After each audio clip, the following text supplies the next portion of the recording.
এইটাকে বাদ দিতে হবে, নইলে আপনি এই চাকরিও হারাবেন। ঠিক আছে? আপনি ব্যস্ত হুম, হয়ে গেছেন ভাজা খাবার বলার জন্য, শুরু করেন ভাজা খাবার। ঠিক আছে স্যার, ভাজা খাবার। সুপ্রভাত আমার ছোট্ট বাচ্চারা, তোমরা সবাই কেমন আছো? সবাই খুব ভালো আছো? বাহ! বেশ। আচ্ছা, আমিও খুব ভালো আছি। আচ্ছা মহিম আর রাকেশ, তোমাদের কালকে কি হয়েছিল? তোমরা আসোনি কেন কালকে স্কুল?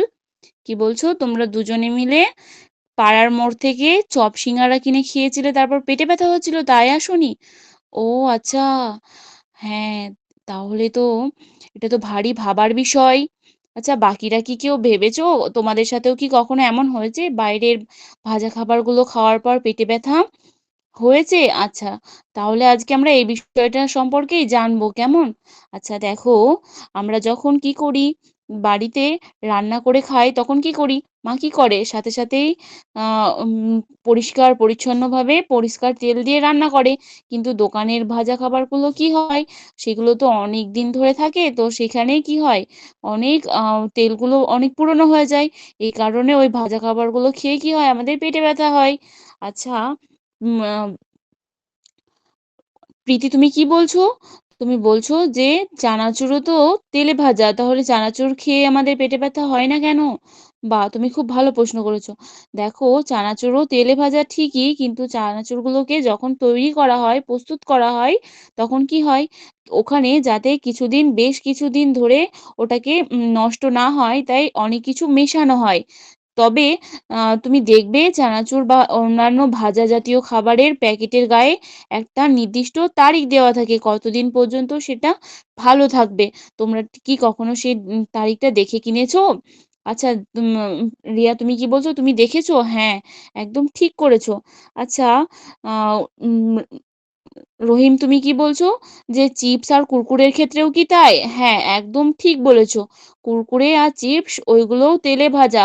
ওইগুলোর ক্ষেত্রেও তোমাকে প্যাকেটের গায়ে লেখা থাকা যে তারিখটা রয়েছে সেগুলো তোমাদেরকে দেখে কিনতে হবে।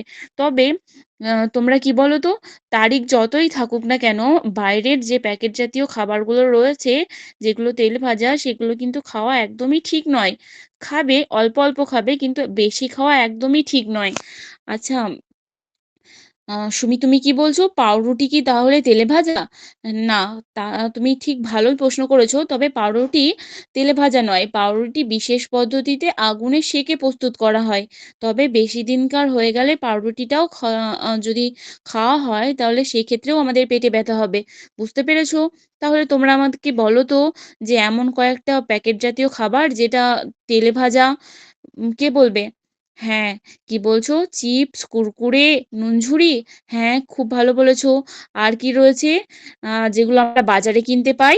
হ্যাঁ, ঠিক বলেছো। ডালপুরি, চপ, সিঙ্গারা, নিমকি। বাহ! খুব ভালো বলেছো। আচ্ছা, এবার তোমরা আমাকে বলো তো, তাহলে তেলে ভাজা খাবার কখন ভালো হবে, স্বাস্থ্যকর হবে? হ্যাঁ, যখন, কে বলবে? আচ্ছা রহিম তুমি বলবে? হ্যাঁ, কি বলছো? যখন মা ভেজে দেবে? হ্যাঁ, ঠিক বলেছো। যখন মা ভেজে দেবে তখন খাবে, তখন সেটা স্বাস্থ্যকর। তবে বাজারের থেকে যে তেলে ভাজাগুলো, সেগুলো একদমই স্বাস্থ্যকর নয়। আর কি কেউ কিনে খাবে না?